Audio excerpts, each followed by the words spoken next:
Assalamualaikum warahmatullahi wabarakatuh. Alhamdulillahirabbil alamin wassalatu wassalamu ala asrofil anbiya'i wal mursalin wa ala alihi washabbihi ajmain. Amma ba'du.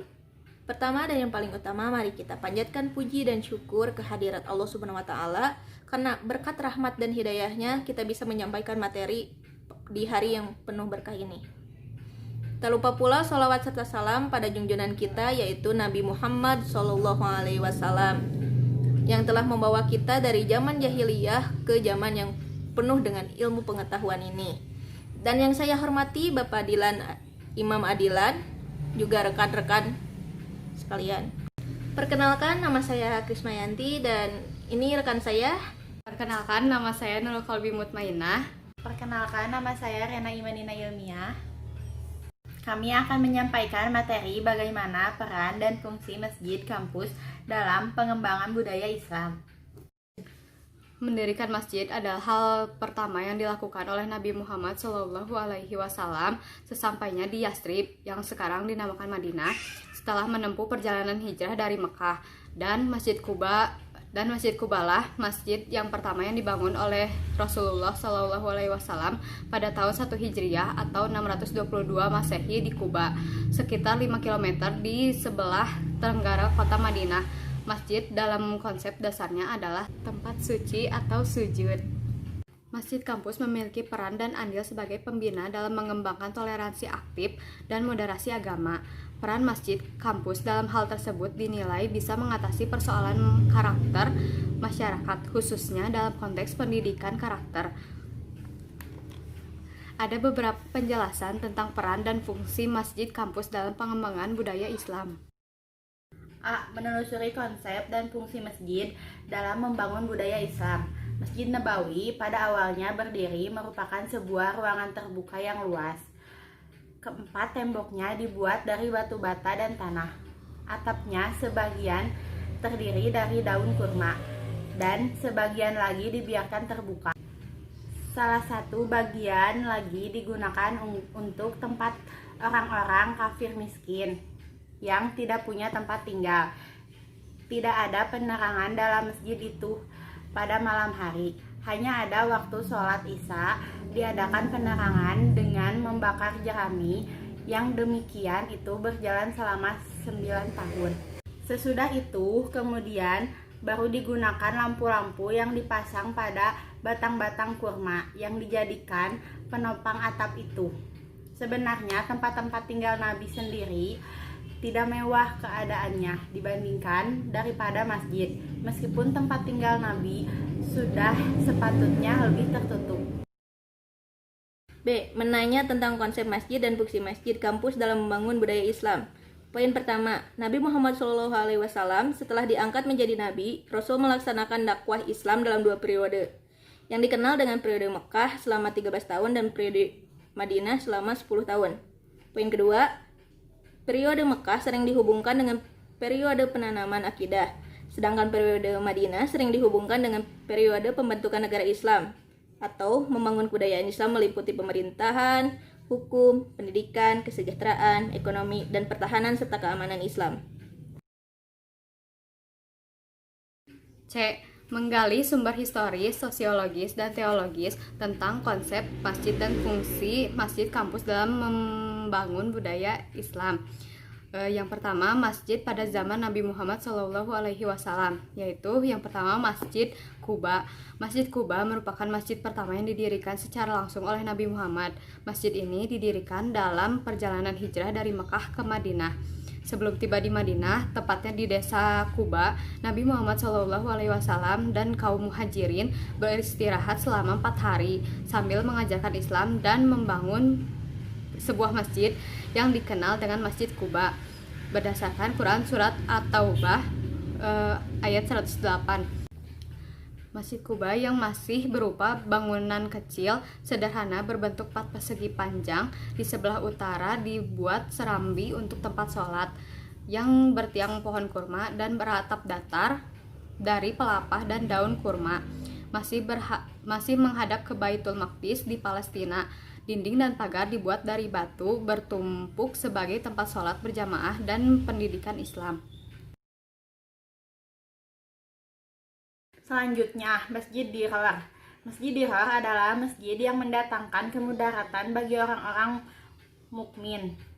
Secara sosiologis, Masjid Diror didirikan oleh orang Islam dengan tujuan sengaja atau tidak sengaja, sadar atau tidak sadar, untuk membelokkan keimanan orang-orang Islam ke arah kekafiran dan memecah belah umat.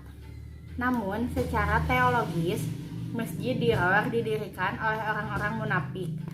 Salat di masjid ini dilarang, sebagaimana firman Allah dalam Quran surat At-Taubah ayat 108. 2. Masjid sebagai pusat kegiatan masyarakat muslim. Sejak awal pertumbuhannya, masjid di Indonesia pada mulanya dipahami dan difungsikan oleh sebagian besar masyarakat muslim Indonesia sebagai tempat suci untuk mendekatkan diri kepada Allah Subhanahu wa Ta'ala melalui ibadah-ibadah khusus. Bahkan ada yang memahaminya hanya sekedar tempat penyelenggaraan ibadah sholat saja. Masyarakat Indonesia sangat dekat dengan masjid. Sebagai contohnya, sholat 5 waktu dikerjakan di masjid, pengajian-pengajian umum seperti pengajian ibu-ibu, pengajian anak-anak, pengajian pemuda berlangsung di masjid. Rapat-rapat ke-RT-an, ke-RW-an, dan musyawarah kemasyarakatan dilakukan di masjid. Kumpul-kumpul remaja hingga pos ronda pun sering menyatu dan berada di serambi masjid. Fungsi dan peran masjid kampus. 1. Masjid kampus dan suasana religius. Banyak mahasiswa dan karyawan yang lebih suka memilih berada di lingkungan masjid untuk menghabiskan waktu istirahat dari aktivitas perkuliahannya. Selepas dari hal itu, kegiatan yang berjalan di kampus ada yang bersifat rutin dan ada yang insidental. Kegiatan rutin yang dikoordinasikan oleh pengurus masjid misalnya pengajian mingguan, kuliah subuh di setiap pagi. Dan bukan hanya itu, kegiatan di kampus juga bersifat alamiah, muncul dari keinginan sendiri. Kedua, pembinaan sholat wajib 5 waktu. Tujuannya adalah menekankan pada upaya pembinaan sholat pada para jemaah. Di antara kegiatan yang dapat dilakukan adalah 1. Membagikan buku pedoman sholat praktis kepada para jemaah. 2. Mengadakan pengajian singkat mengenai sholat dan kultum atau pengajian khusus. 3. Menertibkan jurnal yang berkaitan dengan ajaran Islam. 4. Menempelkan papan petunjuk waktu sholat yang berlaku pada setiap saat. Fungsi yang ketiga yaitu pembinaan sholat Jumat. Sholat Jumat merupakan kegiatan masjid yang paling banyak dikunjungi para jamaah, tetapi paling murah pembiayaannya karena para jamaah datang sendiri tanpa diundang karena kesadaran bahwa sholat Jumat itu wajib. Yang keempat, pembinaan kegiatan bulan Ramadan. Berikut kegiatan yang dapat dilakukan. 1. Sholat tarawih. 2. Kultum. 3. Iktikaf dan tadarus Al-Quran. 4. Kegiatan-kegiatan lain dalam bulan Ramadan. Yang kelima, program tutorial atau mentoring keislaman. Kegiatan meliputi diskusi kelompok tentang pengembangan wawasan keislaman yang tidak dibahas dalam materi perkuliahan pendidikan agama Islam dan pengkajian ayat-ayat Al-Quran yang berkaitan dengan jurusan masing-masing. 5. Unit kegiatan dakwah mahasiswa atau UKDM. Kegiatan ini dipusatkan di masjid kampus perguruan tinggi. Tujuan pokok dari lembaga ini adalah membina para anggotanya sebagai calon sarjana, calon pendidik, dan kadar dai dalam rangka mewujudkan ukhuwah Islamiyah, memelihara ajaran Islam, dan ikut menciptakan kampus religius. 6. Subunit pengkajian Islam. Unit pengkajian Islam ini di bawah pembimbingan langsung pembawa sektor 3 di bidang kemahasiswaan. Program kerjanya lebih berorientasi pada pengkajian isu-isu aktual dan berkembang di masyarakat. 7. Lembaga Pengkajian Ibadah Wanita Islam atau LPIWI. Lembaga ini merupakan contoh suatu organisasi keagamaan wanita Islam yang berada di lingkungan perguruan tinggi. Latar belakang munculnya lembaga ini didorong oleh kebutuhan dan keinginan para dosen putri dan mahasiswa tentang materi-materi keislaman, khususnya yang berhubungan dengan kajian fikih wanita yang selama ini disajikan oleh kaum laki-laki.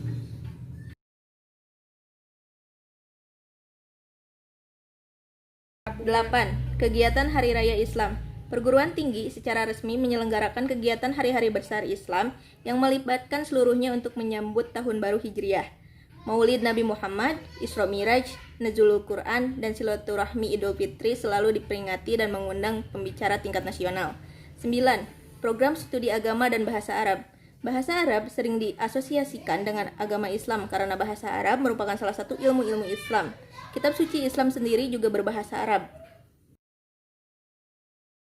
2. Menggali sumber teologis tentang konsep masjid dan fungsi masjid kampus dalam membangun budaya Islam. Sumber teologis utama masjid adalah Quran Surat At-Taubah ayat 107-108. Berdasarkan ayat tersebut, terdapat dua tipe masjid yang kita perlu mengenali lebih baik, mana takwa dan munafik. Tujuannya adalah agar kita dapat meningkatkan ketakwaan kepada Allah Subhanahu wa Ta'ala serta dapat menghindari kekafiran dan kemunafikan.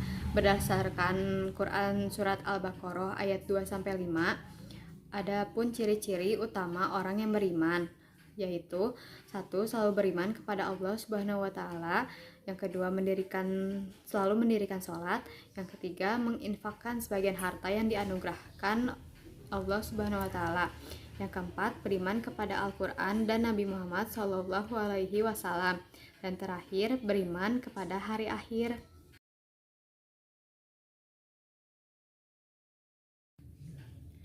D. Membangun argumen tentang konsep masjid dan fungsi masjid kampus dalam membangun budaya Islam. Program utama masjid harus diarahkan agar orang-orang mukmin dapat menjadi orang-orang yang bertakwa. Adapun menurut Quran Surat Al-Baqarah ayat 2-5, ciri-ciri orang bertakwa adalah 1. Selalu beriman kepada Allah Subhanahu wa Ta'ala. 2. Selalu mendirikan sholat. 3. Selalu membayar infak. 4. Selalu beriman kepada kitab yang diturunkan oleh Nabi Muhammad dan beriman kepada kitab-kitab yang diturunkan sebelum Nabi Muhammad. 5. Selalu yakin dengan hari akhir.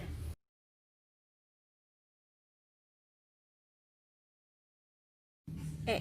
Mendeskripsikan tentang konsep masjid dan fungsi masjid kampus dalam membangun budaya Islam. Poin pertama, tipe masjid yang perlu dikembangkan adalah Masjid Quba, karena masjid ini didirikan dan dimakmurkan atas dasar ketakwaan. Seiring dengan perkembangan zaman dan suasana akademik kampus perguruan tinggi, masjid kampus harus menyusun beragam program kerja. Poin kedua, ciri kecendikiaan masjid kampus harus menonjol, tentunya harus berbasis dengan ketakwaan.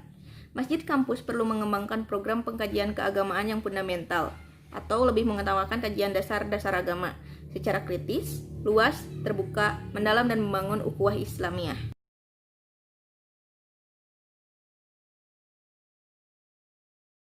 F. Yang terakhir, kesimpulan tentang bagaimana membangun budaya Islam menjadi masjid kampus. Program kerja masjid kampus perlu menonjolkan diri kecendikiaan, namun dasarnya tetap takwa. Masjid kampus perlu mengembangkan program pengkajian keagamaan yang fundamental, yaitu lebih memprioritaskan kajian dasar-dasar agama secara kritis, terbuka, luas, mendalam, dan membangun ukhuwah Islamiyah. Namun, sholat 5 waktu, sholat Jumat, dan ibadah-ibadah lainnya harus menjadi ciri masjid. Semangat beribadah perlu diarahkan untuk meningkatkan ketakwaan dan Demikian presentasi dari kami. Semoga apa yang kami sampaikan bisa bermanfaat bagi kita semua. Jika ada kekurangan, mohon dimaafkan. Karena kesempurnaan sesungguhnya hanya milik Allah Subhanahu wa Ta'ala saja. Wabillahi taufiq wal hidayah. Wassalamualaikum warahmatullahi wabarakatuh.